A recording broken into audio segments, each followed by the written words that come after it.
तो यहाँ पे भगवान 46वें श्लोक में तारतम्यता दिखा रहे हैं, योगी ही होना क्यों अच्छा है।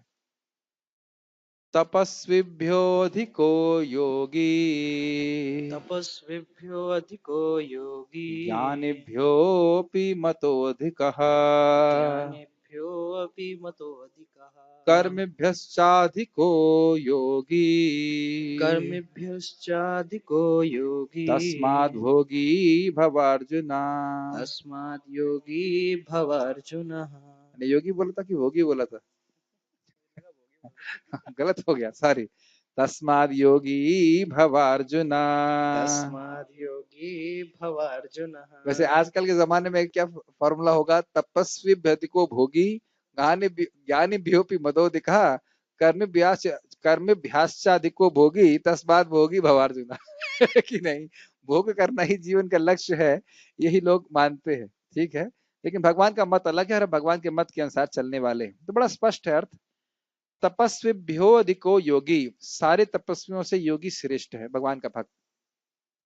ज्ञानिभ्योऽपि मतोदिकः, ऐसा माना जाता है, ये मेरा मत है कि ज्ञानियों से भी वह श्रेष्ठ है। और कर्मभ्यश्चाधिको योगी, जितने कर्मी जन है जो कर्मकांड में रुचि रखते हैं उनसे भी योगी श्रेष्ठ है। इसलिए आपको क्या होना है अर्जुन? योगी बनना है। तो योगी मतलब अब अष्टांग योगी नहीं है, योगी का मतलब भगवान श्री कृष्ण का भक्त। पढ़ते हैं,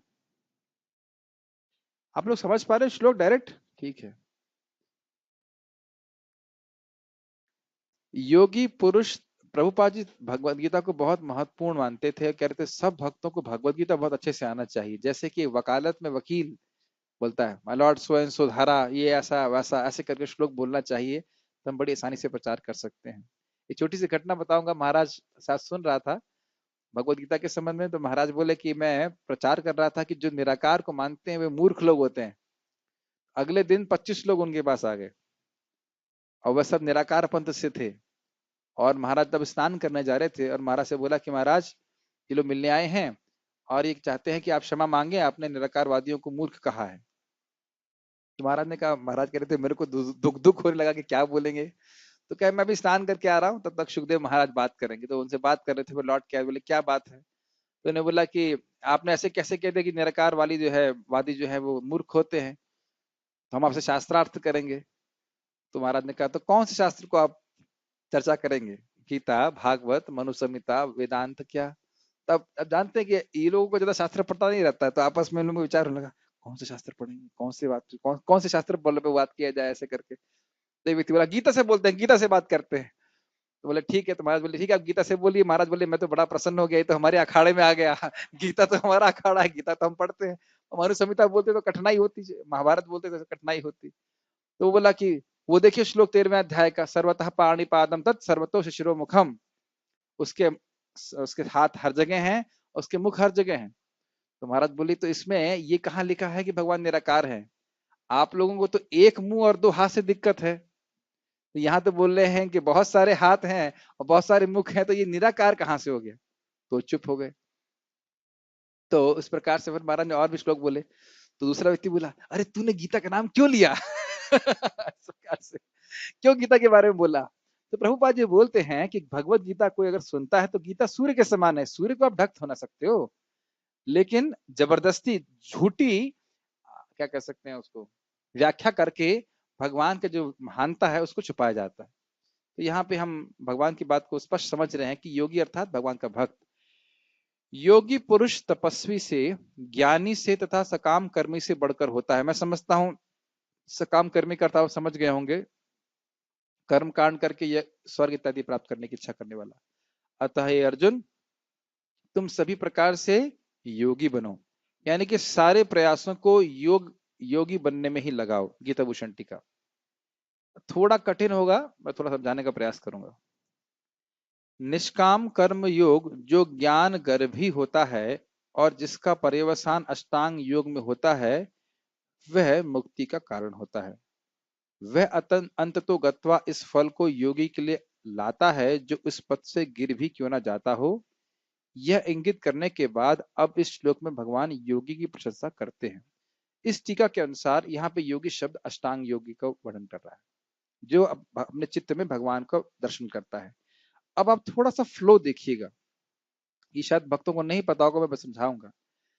भगवत गीता के जो प्रथम 6 अध्याय हैं उसमें भगवान पहले कर्मयोग का वर्णन करते हैं, फिर वह कर्मयोग या निष्काम कर्मयोग, वह ये निष्काम योग का पर्यवसान, पर्यवसान मतलब पर्यवसान समझते हैं, वह जाकर के समाप्त होता है ज्ञान योग में, और ज्ञान योग जाकर समाप्त होता है अष्टांग योग में। अष्टांग योग में व्यक्ति भगवान विष्णु का ध्यान अपने हृदय में करता है। तो इस प्रकार के योगी की बात कर रहे हैं, और ऐसा योग पद्धति व्यक्ति को अंततोगत्वा मुक्ति लाभ दे सकती है। लेकिन अब 7वें अध्याय से भगवान श्री कृष्ण भक्ति का ही वर्णन करने वाले हैं। तो यहां तक योगी के महात्म्य को बताएंगे, और अगले श्लोक में वह इस योगी से भी श्रेष्ठ अपने भक्त को बताएंगे। क्या आप लिंक समझ पा रहे हैं?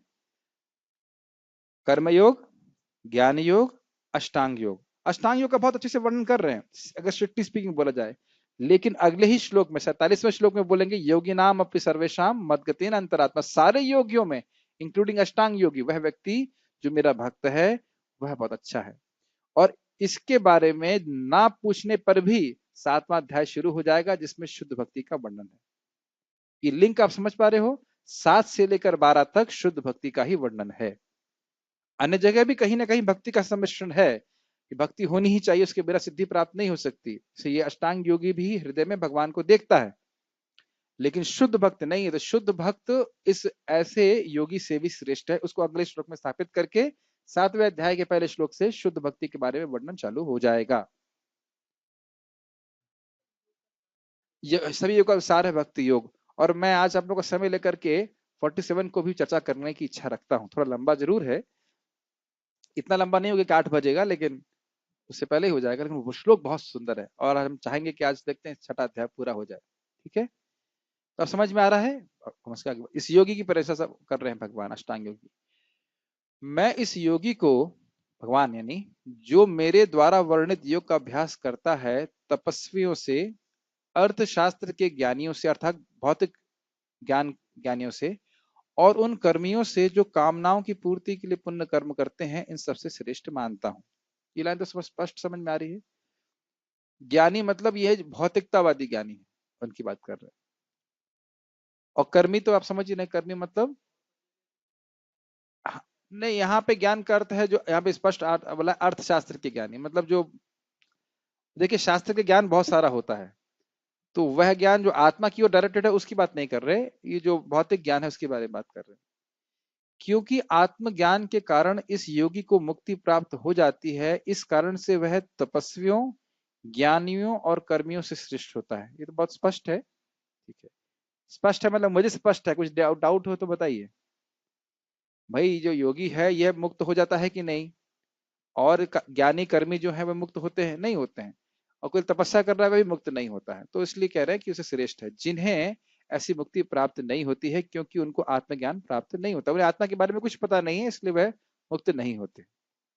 नोट, अब ये थोड़ा सा कठिन होगा, मैं प्रयास करूंगा समझाने के लिए। जिन ज्ञानी और कर्मियों का यहाँ वर्णन है, और जो योगी से हीन है मतलब अष्टांग योगी से, वे निष्काम कर्म योगी नहीं है, या वह ज्ञानी नहीं है जो निष्काम कर्म योग के अभ्यास के द्वारा आत्मा का अनुभव प्राप्त कर चुके हैं। देखिए ये क्या बोल रहे हैं यहाँ पे, जो व्यक्ति निष्काम कर्म योग कर रहा है वह क्यों करता है? क्योंकि वह एक दिन आत्मा का अनुभव प्राप्त करना चाहता है। तो वह एक ही पद्धति में है, उसमें थोड़ी तारतम्यता है, वह भी मुक्त हो जाता है, मुक्ति के पथ पे है। लेकिन सकाम कर्मी जो कर्म स्वर्ग इत्यादि प्राप्त करना चाहता है वह मुक्त नहीं होता है। ठीक, क्लियर? जो व्यक्ति निष्काम कर्मयोग कर रहा है उसके हृदय में आत्मज्ञान कि मैं आत्मा हूं वह धीरे धीरे अपने आप प्रकाशित होने लगता है। ये सब हमने इसलिए शायद नहीं समझ में आ रहा होगा क्योंकि हम पहले चर्चा कर चुके हैं, आप उसको प्रवचनों को सुन सकते हैं। लेकिन फिर भी तारतम्यता समझ में आता है, डिग्रीज है उसमें। निष्काम कर्म योग उससे श्रेष्ठ ज्ञान योग, उससे श्रेष्ठ अष्टांग योग, इस प्रकार से। ये वे हैं जो सकाम कर्म में नियोजित है, नियोजित मतलब इंगेज्ड हैं, या उस ज्ञान का अनुशीलन करते हैं जिससे आत्मज्ञान नहीं होता है, मतलब भौतिकतावादी की बात कर रहे हैं। निष्काम कर्म योगी, आत्मज्ञानी और अष्टांग योगी ये सभी एक ही योगी पद्धति के भाग हैं जिसका पर्यवसान आत्मा और परमात्मा के अनुभव में होता है। इसका क्या मतलब है? जैसे लोअर केजी और अपर केजी और फर्स्ट और सेकंड और थर्ड, ये एक ही स्कूल में बच्चा पढ़ रहा है, डिफरेंट क्लासेस, तो आगे जाकर के वो इंजीनियरिंग भी कर लेगा। तो उसी प्रकार से कोई निष्काम कर्म कर रहा है, निष्काम कर्म योग समझ में आता है? मुझे लगता है ये भी समझ में नहीं आता है। थोड़ा मैं समझा देता हूँ। जैसे मान लीजिए हम लोग अब वर्णाश्रम का पालन कर रहे होते तो सामने यज्ञ वेदी है, तो यज्ञ में आहुति करने के दो ही कारण हो सकते हैं। क्या कारण? स्वर्ग की प्राप्ति या आत्मा की शुद्धि। समझ में आ रहा है? यस। तो जो स्वर्ग की प्राप्ति करने के लिए यज्ञ कर रहा है वही अग्निहोत्र यज्ञ, वो कौन हो गया? सकाम कर्मी। और जो अपनी हृदय की शुद्धि के लिए उस यज्ञ को कर रहा है वह कौन हो गया? निष्काम कर्मी योगी। Make sense? ऐसा करते करते जब इसका हृदय शुद्ध होने लगा, ऐसे क्रिया तो बाह्य क्रिया है, लेकिन क्योंकि उसका उद्देश्य हृदय की शुद्धिकरण है, तो उस क्रिया को करने से उसका हृदय शुद्ध हो रहा है। इसको निष्काम कर्म योग कहते हैं। इसको हमें करना नहीं है, लेकिन हमें भगवान की भक्ति करनी है, लेकिन सिद्धांत समझने के लिए।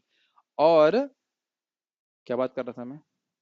ऐसा करते करते हुए ज्ञान योग का अभ्यास करता है। ये ज्ञान किस स्तर पे आता है? मतलब है आत्मा की अनुभूति करने लगता है। आत्मा क्या है, अनात्मा क्या है, पदार्थ क्या है, भौतिक पदार्थ क्या है, आत्मा क्या है, वह इसका विश्लेषण करने की शक्ति प्राप्त करता है। और अब उसके बाद फिर अपने चित्त को भगवान में एकदम एकाग्र करने के लिए अष्टांग योग का अभ्यास करता है। ये योगा लैडर है, योग की सीढ़ियां। ये केवल जानना है हमको, इसे करना कुछ भी नहीं। हमारे पास लिफ्ट है भाई, लिफ्ट दिख रही है तो सीढ़ी पे कौन चढ़ेगा भाई? सीढ़ी दिखती, हाँ सीढ़ी जा रही है, लेकिन सीढ़ी पे हम चढ़ते नहीं है, लिफ्ट का बटन दबा के ऊपर चढ़ जाते हैं। लेकिन जानकारी के लिए तात्पर्य पढ़िए। कौन ने नहीं पढ़ा अब तक? हिंदी कौन पढ़ लेते हैं ठीक से? पढ़ लेते हैं आप ठीक से? प्रयास कीजिए। जब हम योग का थोड़ा नाम पास से लेके पढ़िए। हाँ। जब हम योग का नाम लेते हैं तो हम अपनी चेतना को परम सत्य के साथ जोड़ने की बात करते हैं। विविध अभ्यासकर्ता इस पद्धति को ग्रहण की गई विशेष विधि के अनुसार विभिन्न नामों को पुकारते हैं, नामों से पुकारते हैं। नामों से पुकारते हैं। जब यह योग पद्धति सकाम कर्मों से मुख्यतः संबंधित होती है तो कर्म योग कहलाती है। जब यह चिंतन से संबंधित होती है तो ज्ञान योग कहलाती है, और जब यह भगवान की भक्ति से संबंधित होती है तो भक्ति योग कहलाती है। तीनों लाइन समझ में आ रही है आपको? बहुत सारे कर्म कर रहा है, वो कर्म भगवान को समर्पित हो रहे हैं, उनको ऑफर किया जा रहा है, निष्काम भावना से किया हो गया, होगा कर्म योग। और जहां चिंतन चल रहा है कि भाई ये पदार्थ है, आत्मा को सुखा नहीं सकता, जला नहीं सकता इत्यादि, और नेति नेति ये भी आत्मा नहीं है, ये भी आत्मा नहीं है, इस प्रकार का चिंतन हो गया ज्ञान योग। और जहां हम अपनी इंद्रियों को सीधे भगवान की प्रसन्नता के लिए नियोजित करते हैं वो हो गया भक्ति योग। यस। ये बात ध्यान रखिएगा, ये जो हम भगवत गीता पढ़ रहे हैं, इसको भगवान 18वें अध्याय में क्या बोलते हैं? ज्ञान यज्ञ के द्वारा ये मेरी उपासना है। आप लोगों को पता है ये बात? तो यह भी भक्ति है, इसको समझते हुए चलना चाहिए। अभी मैं कोट नहीं कर पा रहा हूं, लेकिन भगवान स्वयं बोलते हैं, एक श्लोक, आधा श्लोक, एक चौथाई श्लोक भी सुनता है तो सारे पाप उसके ध्वस्त हो जाते हैं। हाँ? महात्म्य में आता है इस प्रकार से। और जो इस प्रकार से गीता को सुनता है वह ध्रुव लोक की प्राप्ति करता है। 18वां अध्याय खोल के कोई पढ़ भी सकता है इस बात को, श्लोक को, ताकि लोगों को ये उत्साह बना रहे सुनने का। हम लोग तो भगवान की कृपा से अच्छा 4 श्लोक सुन रहे हैं, तो एक श्लोक, आधा श्लोक, एक चौथाई श्लोक। जी हाँ, एक शब्द भी बहुत शक्तिशाली है। ये भगवान की बात है। और कभी कभी लोग कहते हैं गीता तो हमें समझ में आ गई, ये भी नहीं है, ये ब्रह्म विद्या है। जब हम 13वें अध्याय में जाएंगे भगवान की कृपा से, तो आपको समझ में आएगा कि बहुत बातें समझ में नहीं है। 13वां अध्याय तो बहुत आगे है, 7वां अध्याय आने दीजिए, फिर देखिए उसमें बहुत सारी बातें ऐसी जो मैं बिल्कुल समझ में नहीं आई, तो काफी रुचिपूर्ण भी है, पढ़िएगा। भक्ति योग या कृष्ण भावना अमृत समस्त योगों की परम सिद्धि है, जैसा कि श्लोक में बताया जाएगा। कौन से श्लोक में? अगले तो भूल गए आप, अगला नहीं पढ़ा आपने। जैसा कि अगले श्लोक में बताया जाएगा। यस, सब लोग के पास भी श्लोक है, आपको बहुत ध्यान से पढ़ना होगा। यस। भगवान ने यहाँ पर योग की, आप मेरी बात समझ रहे हैं? ये लिंक समझ पा रहे हैं? यहां तक भगवान बता रहे हैं कि योगी श्रेष्ठ है, अष्टांग योगी श्रेष्ठ है। अब भगवान उधर लेके जा रहे हैं कि भाई देखो सब ठीक है, लेकिन सर्वश्रेष्ठ क्या है? भगवान कृष्ण का भक्त। अभी तक स्पष्ट रूप से भक्ति के बारे में नहीं बोल रहे, लेकिन अकस्मात भगवान थीम चेंज कर रहे हैं। अगर आप देखिए तो अकस्मात एकदम से बोलना चालू करेंगे। कुछ आप लोगों को महसूस नहीं हो रहा है? योग योगी योगी के बारे में बोल रहे हैं, योगी के बारे में बोल रहे हैं, एकदम से भक्ति के बारे में लेके आ रहे हैं, क्योंकि भक्ति स्थापित करना चाहते हैं। लेकिन ये भी अच्छी बात है। आपने सुना होगा कि ये जो 6 अध्याय हैं और आखिरी के 6 अध्याय वो क्या हैं, कवर की तरह। तो अगर आप कवर को देखेंगे तो कवर में कुछ खास ज्ञान होता नहीं, मतलब कुछ खास ज्ञान का मतलब कुछ इतना लिखा नहीं रहता, लेकिन किताब का पहले पृष्ठ से ही एकदम से थीम चेंज हो जाती है। तो भगवान 6 अध्यायों में बोल जरूर रहे हैं कि भाई अगर अन्य लोग का अधिकार नहीं है तो करें अन्य योग, लेकिन वास्तविक रूप से भगवान भक्ति ही स्थापित करना चाहते हैं। तो आप देखेंगे तुरंत अगले श्लोक में पूरा थीम चेंज हो जाएगी। यस, भगवान ने यहाँ पर योग की श्रेष्ठता की पुष्टि की है, किंतु उन्होंने इसका उल्लेख नहीं किया कि यह भक्ति योग से श्रेष्ठ है। वही बोला था ना, मैं अष्टांग योगी को भक्ति से श्रेष्ठ नहीं बताया है, वह अगले श्लोक में अभी क्लियर हो जाएगा। भक्ति योग पूर्ण आत्मज्ञान है, अतः इससे बढ़कर कुछ भी नहीं है। आत्मज्ञान के बिना तपस्या अपूर्ण है। परमेश्वर के प्रति समर्पित हुए बिना ज्ञान योग भी अपूर्ण है। सकाम कर्म भी कृष्ण भावना अमृत के बिना समय का अपव्यय है। यह समझने का समझ लेना चाहिए। देखिए, कोई भी योग पद्धति में अगर भक्ति का सम्मिश्रण ना हो तो वह फलीभूत नहीं होती है, लेकिन यह एक प्रकार से भक्ति के प्रति अपराध होता है। अन्य योग पद्धति में भक्ति का आश्रय लिया जाता है, भक्ति को उस योग पद्धति के एक अंग के रूप में किया जाता है, और ये अच्छी बात नहीं, ये भक्ति के प्रति अपराध है। फिर भी भक्ति कहती हैं, भक्ति देवी इतनी कृपालु है, कहती हैं अब इसने मेरा आश्रय लिया है तो उसका फल मिल देना चाहिए। लेकिन जो हम सभी लोग केवल भक्ति कर रहे हैं कि नहीं कर रहे, और क्या चाहते हैं, भगवत प्रेम प्राप्त। उम्मीद है कि चाहते होंगे कि एक दिन हमको भगवान का प्रेम प्राप्त हो जाए, ये बहुत बड़ा भाग्य है। इसे कहते हैं शुद्ध भक्ति श्रद्धा। क्या कहते हैं? शुद्ध भक्ति श्रद्धा। मतलब भक्ति ही मेरा साधन है और भक्ति ही मेरा साध्य है। ये हमको लगता है हाँ प्रभु जी समझ में आ गया। अगर ये समझ में आ गया तो बहुत भाग्यवान,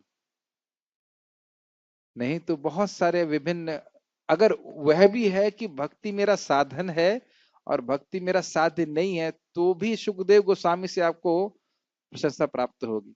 अकामा सर्व काम वा मोक्ष काम दारधि तीव्रे न भक्ति योगी न यजेत पुरुषः परम। जो दारधि वाले व्यक्ति हैं वो साधन भक्ति कर लेते हैं, भले उनका साध्य अलग अलग हो, लेकिन कदाचित आपका साध्य भी भक्ति हुआ तब तो बहुत अच्छी बात। ये हम समझ नहीं पा रहे, सर्वश्रेष्ठ तत्व है, ये सर्वश्रेष्ठ तत्व है साधन भक्ति। साधन समझ रहे हैं? मतलब जैसे कुछ भक्त लोग बेस से यहाँ पे आए तो साधन क्या लिया? टवेरा, तो ये साधन हो गया मीन्स, और गोल हो गया साध्य। क्या पहुंचना है, कहाँ पहुंचना है? प्रवचन के लिए सुनने के लिए आ रहे। समझ में आया? तो इस प्रकार से भक्ति करके कहाँ पहुंचना है?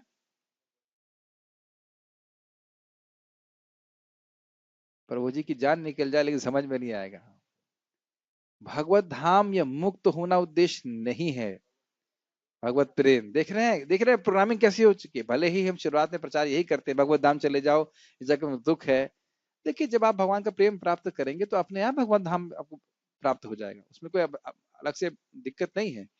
भगवत धाम में ही है, ये समझ में आ जाएगा। अभी हमको एक कल्प वृक्ष नहीं दिखाई पड़ते ये वृंदावन धाम में, लेकिन प्रभुपाद जिसमें लिखे हैं जैसे जैसे हमारे आंखों से योग माया की परत हटेगी, प्रेम बढ़ेगा, तो यही स्थान हमको कृष्ण आध्यात्मिक जगत के रूप में दिखाई पड़ेगा। ठीक है। अतः यहाँ पर योग का सर्वाधिक प्रशंसित रूप भक्ति योग है और इसकी अधिक व्याख्या अगले श्लोक में की गई है। ठीक है, तो अब हम लोग, कोई प्रश्न है यहाँ तक? ठीक है।